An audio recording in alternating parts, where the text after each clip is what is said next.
Storm radio show with our host, Michael Aguas. And Michael, I know you're excited about our guest today, and so I'm going to go ahead and introduce him. Our guest today is Rocky Carson, one of the most accomplished racquetball players in history. Over a career that spanned more than 2 decades, Rocky's earned 5 world singles titles, countless national championships, and a reputation for unmatched consistency and character on and off the court. But what really makes Rocky's story special isn't just the trophies, it's his longevity. He's mastered the art of staying hungry, focused, grounded year after year, even as the sport has evolved and the competitions got younger. Today, we're diving into the mindset, habits, and principles that have fueled Rocky's long-term success and what the rest of us can learn from it. And I'm going to go right over to Michael. This has got to be exciting, especially with your success in the same sport as well. Yes. So with Rocky, one of the things that was not mentioned is you're looking at a first ballot Hall of Famer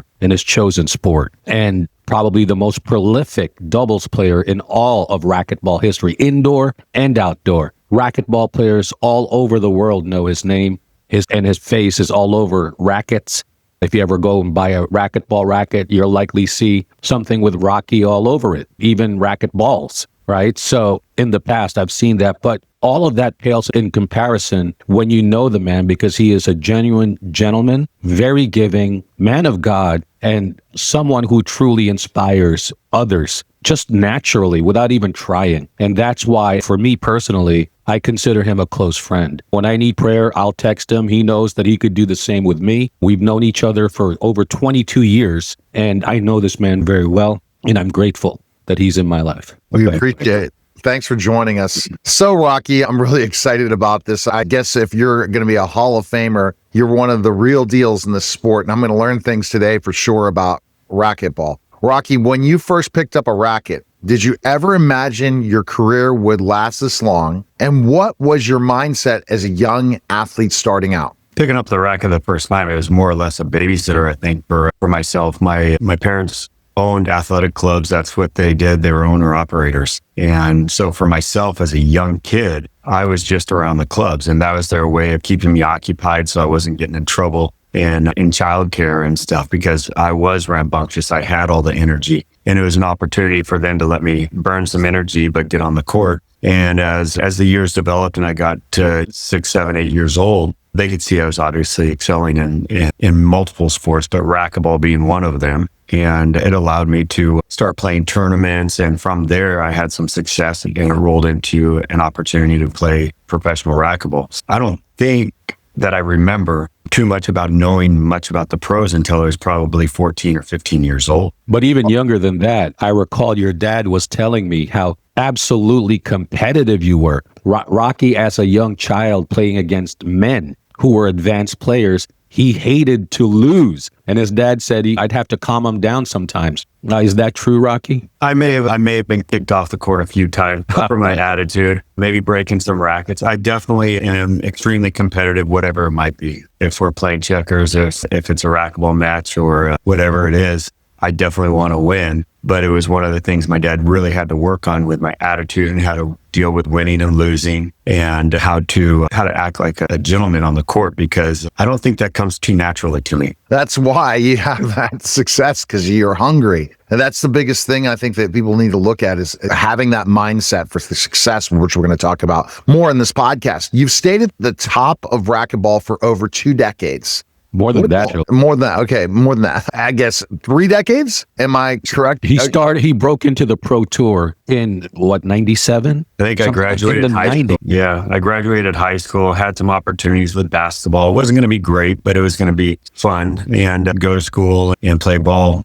Except I was already starting to make a little bit of a living as a racquetball player, and the sponsors were paying me. I was winning prize money, and at that age, you have an opportunity to make a little bit of money. That's a lot of money at that age. It turned into a career at the age of just when I turned 18, right out of high school. Wow. Okay. So I'm going to take a step back, and I hope you don't mind about this, Rocky, because again, as an athlete myself and interviewing many top athletes in every sport, and I guess you're the top athlete I've interviewed in the racquetball sport, I'm trying to look more into understanding this. So there is money available. See, this is where you think of racquetball as just a sport at and country clubs are different types of clubs. And it's a real meaning sport in a way that you make sponsorship money, do specific things. Right. Did you know that when you first started it, that this was something you could make a living at? I don't think I looked at it that way. I was a young kid. I just wanted to play racquetball. I wanted to compete. And then as I got older, I think at about 15 years old, I won my first open tournament. I'm making money. Sponsors are paying me a little bit of money here and there. And I think at 18 years old, I said, hey, let's try to make a career out of this. Let's make a run. If I don't, I can hopefully fall back and go a different direction and stuff like that. I already knew the value of hard work. And I did get married at a young age, at just turning 22. So it was like, hey, no matter what I do, I'm going to have to work hard, because it's not just me that depends on this. Now it's my wife. And soon after that, it was my family. So that gave me a lot of motivation to push hard. So I'm going to jump in 3 decades. And again, we've not asked your age, Rocky. And how many years are you playing racquetball? So I'm 46 now. At the professional level since I was 18. So you're Actually, I was 16 when I started playing, or 15 when I played my first pro match. 16 when I was probably getting some of the wins out of the maybe top 8 and beyond players after the top 8. And I think 17 maybe when I beat one of the top players in the world, went top 4. And that propelled me right in that direction of walking into the tour and having an opportunity to be successful on that. So let's talk about, so you stayed on top again for 3 decades. What does long-term success mean to you personally? And how has that definition evolved over time? But you know what? It's the values you put into who you are as a person, I think, that allow that to happen. The long-term success was something that I looked at as, hey, you just got to worry about the now. If I focus on the now, I don't need to worry about the future. And we play I think it's about 10 to 15 Tier 1, which is the highest level tournaments on the Pro Tour, Tier 1 pro stops. And the tours, by the way, International Racquetball Tour, if anybody wants to check that out. But I'd play about 10 to 15 tournaments a year on the International Racquetball Tour that I had to be a part of. My sponsors paid me to do that. And I'd play another maybe 10 to 15 smaller tournaments or national tournaments, or even playing for my country. But it was always worry about the now, savor the moment, focus on what you have at that moment. And I'd get home on a Sunday, finish the tournament, wherever it might be, if I was in New York, and get ready for the next one, wherever it might be, if it was in the middle of the country. So it was always prep for the next one. A lot of times that prep was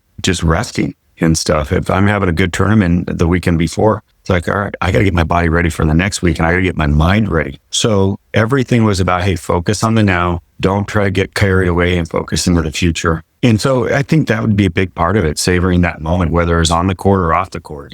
It's so easy to get captured on the prize at the end of the match or whatever it might be. But if I take care of what I have to do at this moment, it made it a lot easier for that prize to be accomplished. What do you I think can share about this that? too, if I may, because I've been able to have the privilege of going to multiple pro tours and tournaments, playing and watching. And oftentimes I'd spend time with Rocky, and he loved playing the game. He hated leaving his family to travel. He always, this man's love for his family is just unparalleled, in my opinion. He misses home. At that time, his children were younger. They're a little bit more grown up now, but he's, Michael, if I could just keep playing racquetball and not have to leave my home, right? So finish that statement. There'd never be a retirement. I'd be doing this forever. And I don't even think my body could hold up at the level that I wanted to hold up at, because I'm such a physical player, physical athlete, that I hope I'd even stop doing this because I love it so much. And what I mean by that is the leaving the home is always a tough part for me, because it was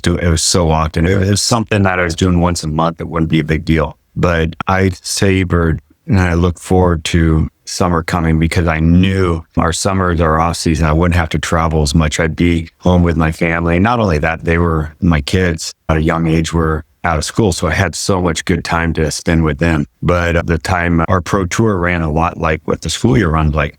And I would they'd start school and I'd start the tour, and it was like, all right, let's go. And often I'd start right around September, and I'd go maybe 10 out of 12 weeks or 12 out of 14 weeks of tournaments straight, leaving the house on Thursday and getting home on Sunday, and doing that over and over again. But the one thing that motivated me is I loved what I did. The moment I got on the court, it was probably one of my favorite things I could do in life. And I love to compete, and I had an opportunity to do what I love, where not everybody does. And so many people that I've seen successful, I mean, at the top of their business, and they look at me and say, dude, I can't believe you get to do what you do. And so I didn't ever want to take what I do for granted. I wanted them to know that this is something I love, but not only do I love it, I cherish it. I know it matters a lot to you guys. And if it matters a lot to you, it better matter a lot to me. And so we had the sponsors for tournaments, big companies, whatever it is, and the people at the upper management or running companies coming in and saying,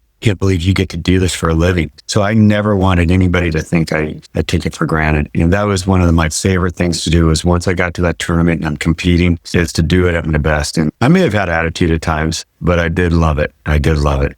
I'm going to comment on that, but I'll say this. Rocky, when he talks about enjoying his family in the summer, it's easy for him to do because he himself is just a big kid. I remember visiting him one summer and we ended up racing go-karts with the neighborhood children around his neighborhood. And of course, guess who won? Rocky. He had to beat everybody. So anyway. You got to let them know who the boss is, right? No, that's what it was. It was always playing games with the kids. That was my favorite part of the day when we did that. I want to jump into what made you so competitive and want to be the very best. Was that instilled in you, or is it just born in you? I think for a lot of people, it's born in you. I think you can instill that mindset a little bit, but for a lot of us that are so competitive, and I've seen different variations where some people are they love to play, and hey, go out there, do your best and have fun doing it. For me, the competitive nature was so strong that it was easy to want to push hard, get up in the morning and, all right, I got to go and train. I got to go and do this, because I wouldn't even say I love to win. It was more, I hated to lose. And what that meant was, I can't lose. I have to do this. I have to do that. And what's tough, you go to a tournament and let's say there's 50 guys in a pro draw. There's only one way. So you have to learn how to deal with losing. You have to learn how to do that. And as much success as I had on the tour, there were still a lot of losses. And so it was, all right, what do I got to do to get better? What do I have to do to not only better my game, but better myself? And that, because sometimes it's personal stuff that you have to get better at it. The dealing with the controversial call, or the attitude from this guy, or not being in good enough shape over that week. All right, well, do I need to rest more? Do I need to train harder? Whatever it might be. And you got to be real with yourself, because it doesn't always come easy. If you have weaknesses, you got to address them. And sometimes you don't want to. And just also as a testament to his training, because I don't really know exactly what he does to train, but a lot of his matches, especially in the later 2000s, early 2010s, a lot of these matches would go 2 hours. And it's a known fact in the world of racquetball that if you play Rocky that long, you're going to lose, because he's going to outfit you every single time. He's that fit. I did take pride in that. And I also got to learn how you guys met in this conversation, but I think we'll get to that, hopefully. Yep. A consistency versus motivation. What drives consistency when motivation fades? How do you perform at a high level, even the days you don't feel it? For myself, the motivation is, hey, I want to be the best in the world. I want to be the best. So when you're close to that and you're riding around the top of the game, it's not hard to be motivated. Like, to me, at least, that motivation was, hey, I got to get ready for the next one. I had multiple motivations. And one of the things that if I struggled with motivation, I would give myself something that motivated me, or a reason to get even more motivated. I did this to take care of my family. This is what supported my family, with being a professional athlete. So I looked at it as, if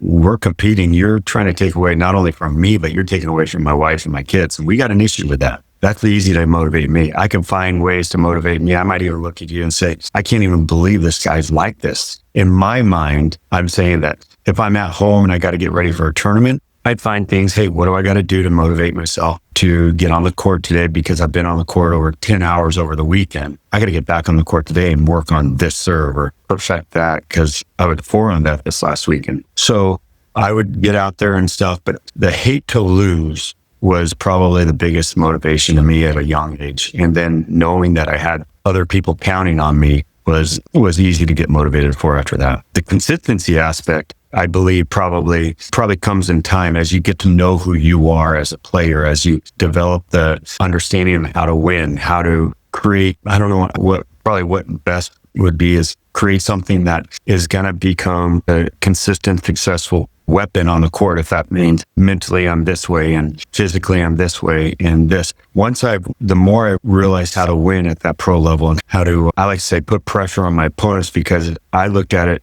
if my opponents are going to beat me, they're going to have to play amazing. Even if I'm not playing my best ball, we play 4 to 5 matches on a weekend, and the top players would get buys into the 16s, and then all the other players would play into us. But I was going to have to play 4 great players a weekend, sometimes 5 or 6, depending on the tournament. I knew I wasn't going to play my best ball all the time. So it was, how do I consistently put that in there so I can win even when I'm not playing my best balls? And so it was, how do I create that gameplay that's going to allow me to be great even when I don't feel like I am great? And then executing that. And I think that's a great way for anybody to train, because we're not going to be our best all the time. And probably goes outside of the court as well, as people and stuff like that when it comes to the business life and everything like that. Because some days you're just not at 100%, but having a game plan and having the routine that helps us, all right, this is who I am as a player. This is who I am as a person. You talk about those things that we could run it into life. How do I start my day?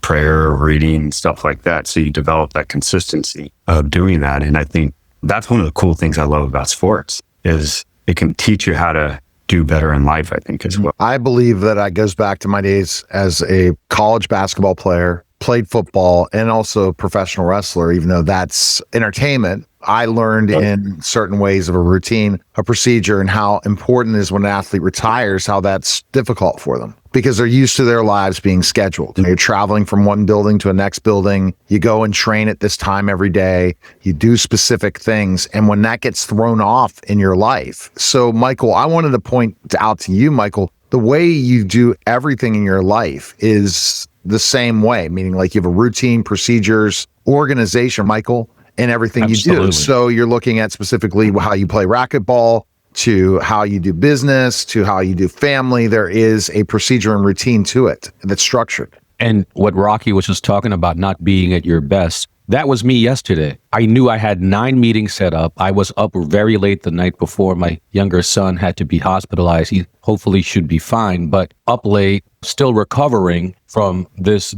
So I was short on energy, and I knew that these meetings were important and other people were counting on me. I wasn't going to cancel them. And more importantly, I wanted to be at the best that I can be for each meeting. So I had to dig deep. And Rocky does. I started my day with prayer, asked the Lord for energy, strength, and wisdom. And that's exactly how I got through. And that's the important thing. Without a purpose and a mission to everything that you do, it does feel like work. And that's what everyone has to understand. If you don't have that purpose and mission to what you do, you're not going to be able to deal with the next question, which is dealing with setbacks. Every long career has setbacks, injuries, losses, or burnout. Can you share a moment that tested your resilience and how you bounce back? I think I've had a couple knee surgeries, nothing too big, where it was meniscus surgeries. And so I've had a couple little setbacks. But for myself, I had so much success as a young player. I got on a tour, and my hope was I was going to get to the top 5 like immediately. And I was beating some of the top 5 players, but I did have inconsistencies in my game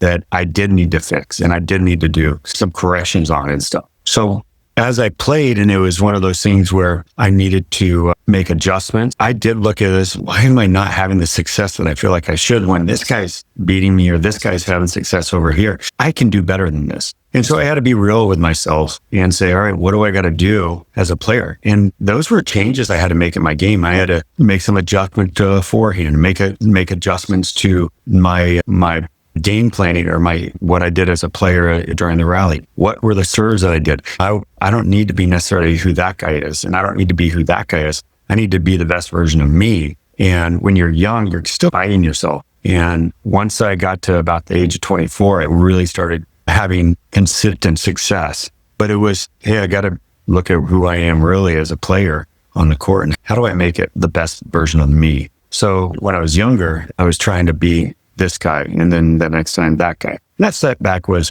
the success that I was having at a young age. Instead of being top 3, top 4, top 1 or 2 eventually, I was 5, 6, 7, 8, and floating back and forth. And I really did see that as a setback. So I had to be real with myself as, hey, what are the changes I need to make in my game? And sometimes it wasn't just my game. It was, what are the changes I got to make in myself? Mindset. And I know this is not a question, but this is where I study people of success and that are much more successful than I am. It's their mindset at the end of the day. I'm working with a lot of top tier athletes and entrepreneurs. And what I see from every one of them is their mindset that keeps them going. Rocky, can you go into that more? Because especially in athletics, but it's life is mindset. Yeah, no, it's that mindset. I think, first of all, you got to realize we're all blessed with these opportunities, first of all. So whether it's a small opportunity or a big opportunity or opportunity that you look at, I don't even know if I want that, but it's an opportunity. So when I look at that and whatever it is, and I think my wife even gets frustrated with me half the time because it's like, that's an opportunity to go there. I don't know if necessarily it's what we need to do, but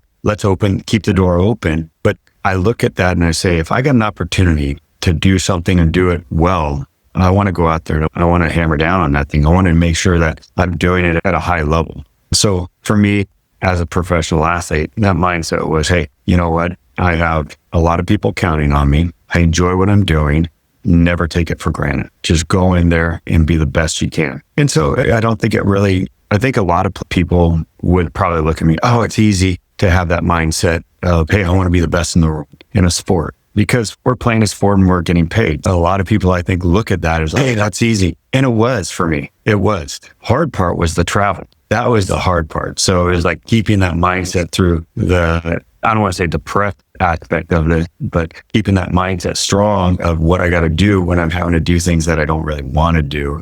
And the big key was just, hey, being away from my family. There's definitely those situations for sure. Michael, addressing how I want to throw a question to Michael about how you guys met. Again, you are a racquetball champion as well, Michael, but how did you guys connect? Yes, but at the amateur level, much lower. Okay. Rocky. But that said, I took about 10 years off. That I was competing in tournaments from my late teens into my mid 20s. And then when we started raising a family, I took about 10 years off the racquetball world. And when I came back in and competed in my first tournament, it was in New York. And I believe it was in January, February 2003. And I'm getting around and I'm very pleasantly surprised at how open the pros were and how they were greeting us. Because racquetball is one of those sports where you're outside a glass court watching these guys play, and then they come out and they're amongst you. I was so surprised that like a top ranked guy at the time was John Ellis. He walked right up to me and goes, "Sup, dude?"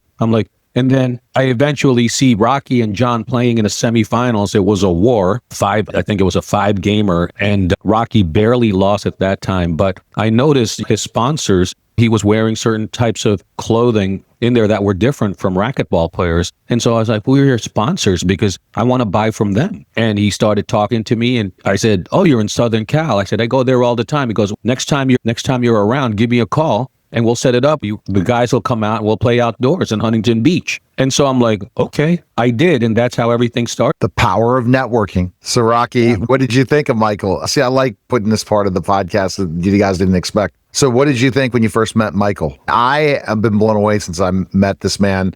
It's only been a few months. And what I've learned from him and how he motivates and how he delivers on what he promises is unreal for sure. Yeah. No, it was the instant friendship. When I'm at the tournaments, I have a job to do. I have to execute when I'm on the court. So a lot of the times I'm in game mode, even though I'm not maybe playing, get ready to step on the court at that moment, but I'm putting my mind in the moment at that time of, hey, this is what you got to do when you get here. So I'm not always the most approachable when it comes to that. I may say but I'm not probably looking to converse, but I would be there. And then once I was done with a match, whether it was 5 minutes or 20 minutes later, I'd try to hang out at the clubs and talk with people and make sure they knew I appreciated them being a part of racquetball in tournaments and stuff. I know from Michael and I, we had an instant connection because we had a connection to the Lord. And that was one of the biggest things I tried to have when I was on the tour was friends all around the country that had that common ground with me. And so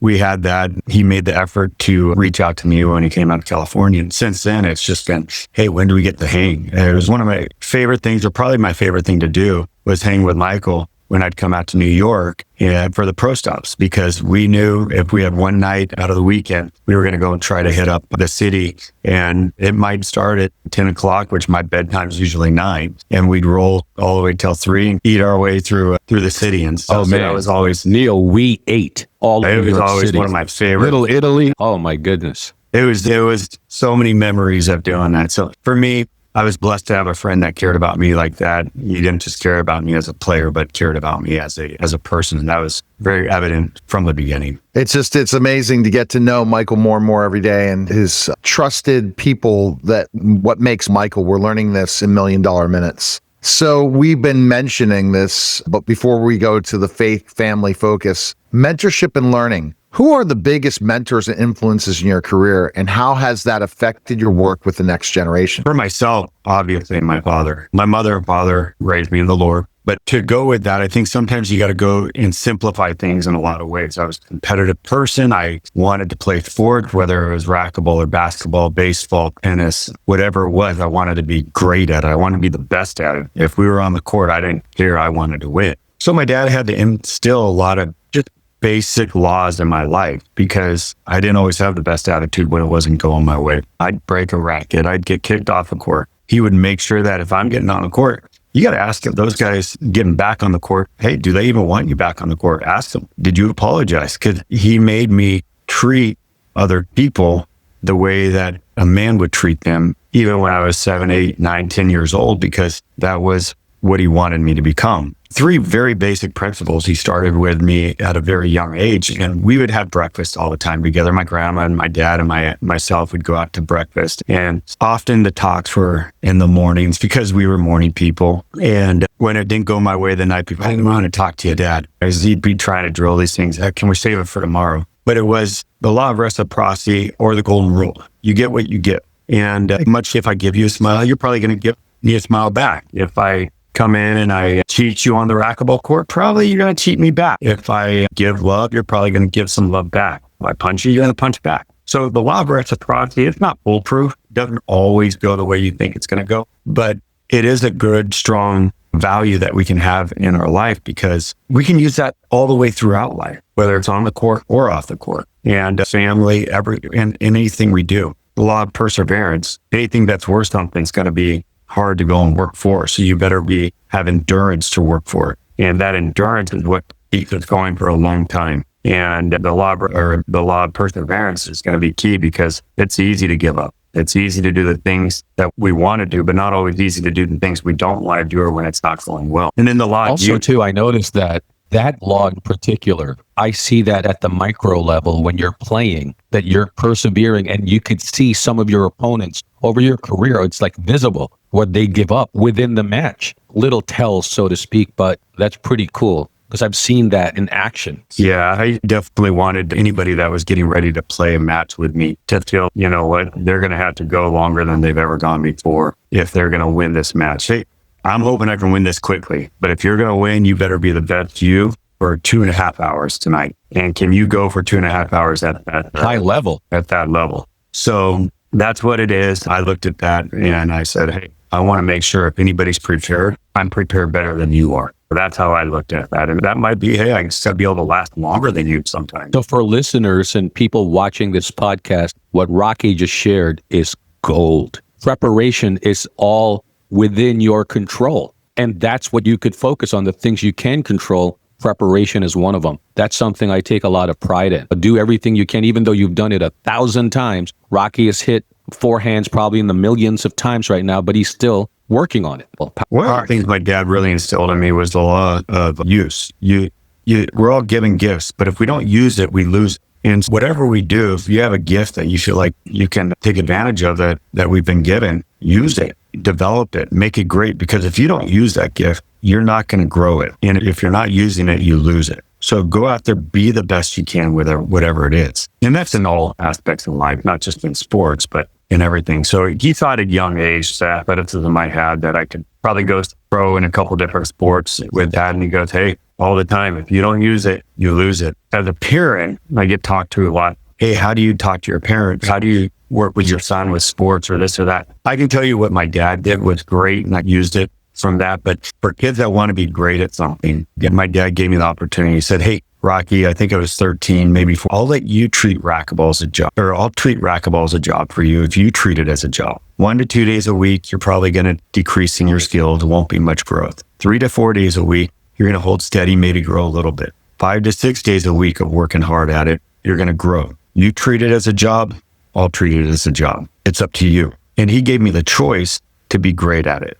And that was really, I don't know if he understood how much it meant to me when I was a young age, but it did mean a lot. And it allowed me to really motivate myself to say, hey, I want this. Is how I got to work to get there. Wow. All right. So let's now mention, we've talked about this already, your faith, family, and focus. You're known as a family man and a person of faith. How have those pillars helped you maintain balance and purpose through the ups and downs? I got a great wife, great parents, great kids, in my opinion, at least. And it makes it easier. The faith is, grew up in a Christian family, very blessed to have that. Not only that, great direction from them as well. And part of that direction was, hey, when you get married, marry someone that's like-minded. And my wife is very much like that. And so that our faith is what is our main focus in life. So it allows that to be an easy grounding area or common ground that we get to have, that whatever it is, it's like we go back to that. And very proud of my wife, proud of my parents. And that's been the focus as the kids get older as well. All right. So Rocky's a great guy, great looking guy. When you meet his wife, you realize he married up.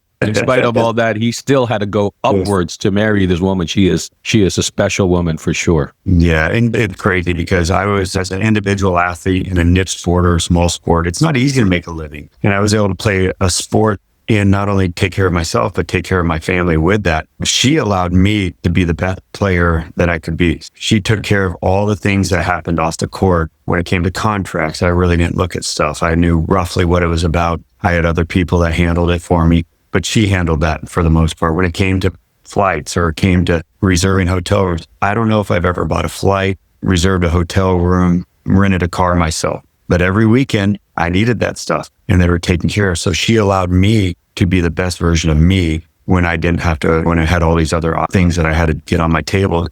She said, I'm going to help you do that. And it was a great blessing because when you're going all these different ways, and we see that in life, in the professional life, it's hard to be great at everything. So she just said, hey, you be great here. All right, let's talk about reinvention. I can't believe you, as a sport, you're making a living at, you're competing against younger and younger competition.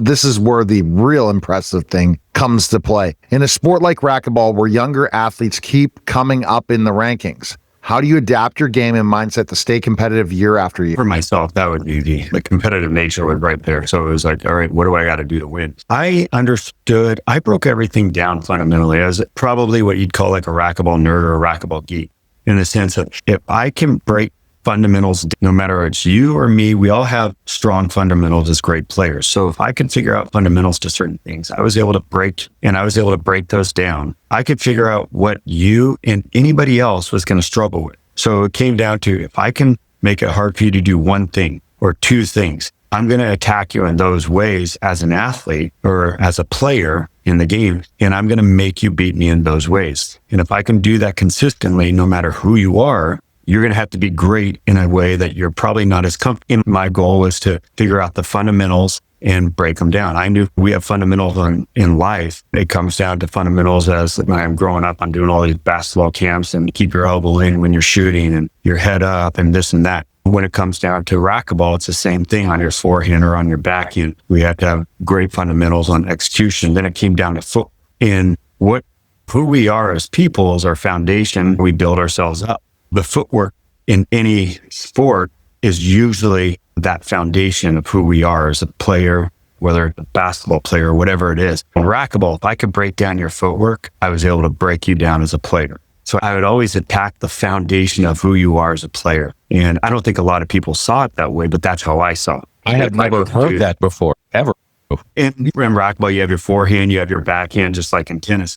There are certain things you have to do as a player to execute those things. And there were ways that I took my outdoor game and brought it onto the indoor court and said, all right, if it's hard for me to do it on an outdoor court, why is it's going to be hard for you to do it on an indoor court? So I'd do that and I'd try to attack those things on my opponents. And I would try to consistently do it. And a lot of people were like, they'd say, oh, he's attacking the backhand. It wasn't necessarily the backhand or the forehand. It's just that the forehand, you can get away with some poor fundamentals or poor footwork. On the backhand, you can't that often. So I was able to really figure out that game plan. And that's how I would go about it on a daily basis. If I knew more about like chess and checkers and all those different things of how to attack it, and I played it, I would just always go about one way and stuff. And that's what I love. I had one thing I can pick on, and then I just go and try to go and make it uncomfortable for you the whole match. When you look back at your career 20 years from now, what would you want people to say about your career in racquetball? Oh man, that's so many different things. But I think as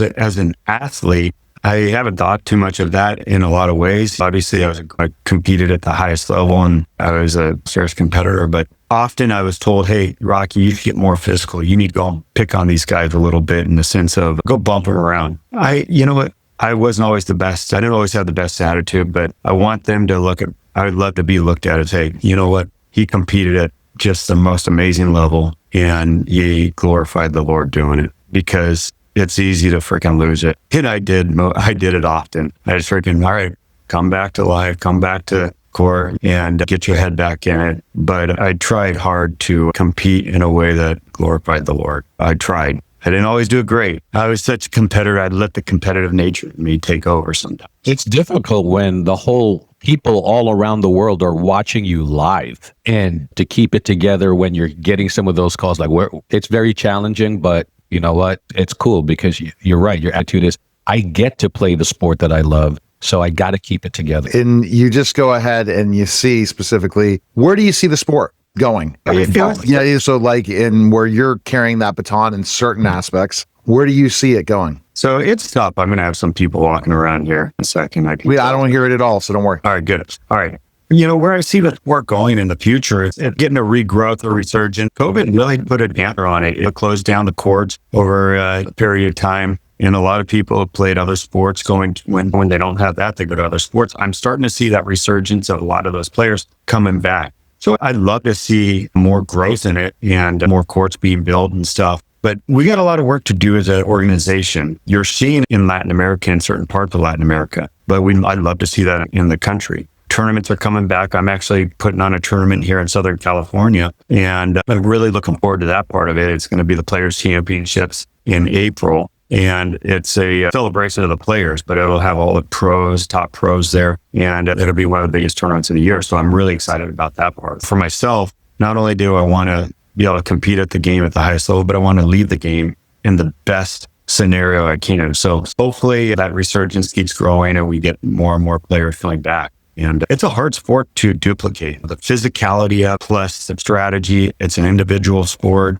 A lot of really neat parts are going on at once. And that's what a lot of people fall in love with. And then they fall in love with it back again when it's, man, I can't get this from this sport or that sport. So I would like to see that. One of the big things we really got to work on is developing junior programs. I used to have junior programs, like niche or like little small areas throughout the country have them. But in Latin America, they have these big junior programs, and you're seeing a lot of pros come from there too. So I think that's a big part of it as well. You have 2 gold medals as Pan American Games, never Olympics. What happened there? Yeah, the bummer is racquetball never did make the Olympics. Really? Oh, wow. Okay. As of yet, and I'd love to see it. Obviously, I probably wouldn't be playing. I'm going to be phasing out of probably competing. I'd love to be able to coach the U.S. team at some point. But when it comes down to the Pan American Games, that's the biggest event that racquetball is a part of. And I've been able to play in a few of those when I was really young, in my early 20s. Won a couple of them. I believe I was in my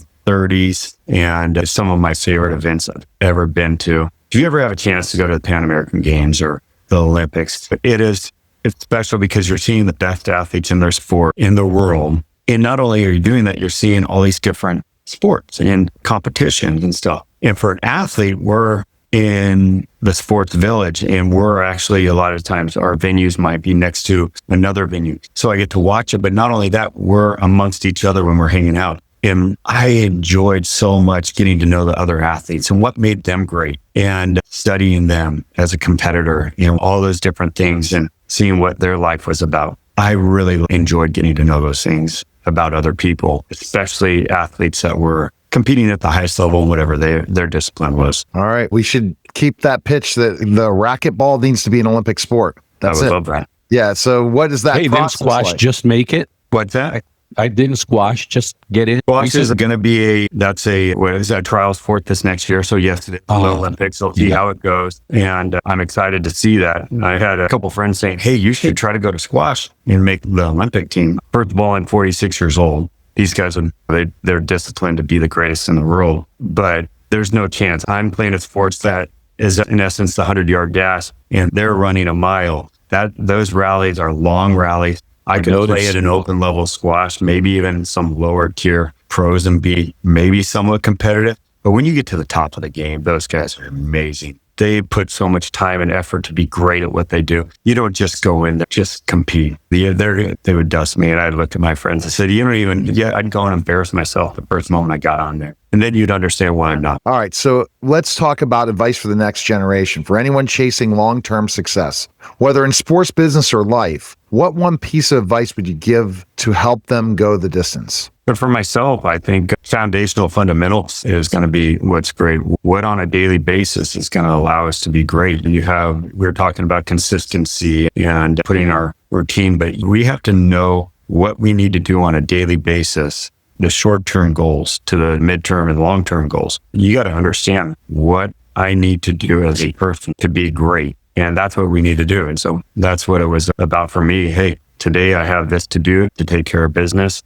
And if I do that and I do it well at a high level, this is what's going to happen as a result. So often I think we get so focused on the finished product or a painting. It's, hey, I just got to make this brush stroke really nicely, or I got to do this or do that. And so often it's just, we forget about just the basics of the intricacies of doing things well, stuff at that moment. All right. Is there a place people can check you out? Where can they go? Yeah, my social media, I try to keep up with the racquetball world and obviously family and friends at Rocky Carson. On Instagram, it's Rocky Carson RB. If you're a racquetball player, you can find a lot of my videos on YouTube. So if you ever want to see it, Rocky Carson or Rocky Carson Racquetball. I do a lot of instructionals for my sponsors, Racket World and stuff like that. So we have a lot of fun with those. And then I have a coaching platform. Actually, at about 30 years old, I got into coaching. I was still playing the tour. And it gave me an opportunity to move away from playing professional ball full time and traveling 25 weekends a year to, hey, I can stay home and make a living. And then it turned into, I can just stay home if I want. So I actually have a coaching platform at carsonfitness.com. And I work with a lot of athletes from over the phone to Zooming and video work. And we work on that often. And it allows me to keep on doing something I love and working with people to help them become best they can be. All right. Fantastic. Thanks again for stopping by. Thanks for having me, guys. All right. So the links in the bottom for information on Rocky. You can reach out to Michael or I if you're listening on the radio. If you want more information on Rocky, I appreciate it. Thanks again for stopping by. Thank you, brother. Thank you. All right. That was a special simulcast Haley show and the Rainstorm radio show, guys. Take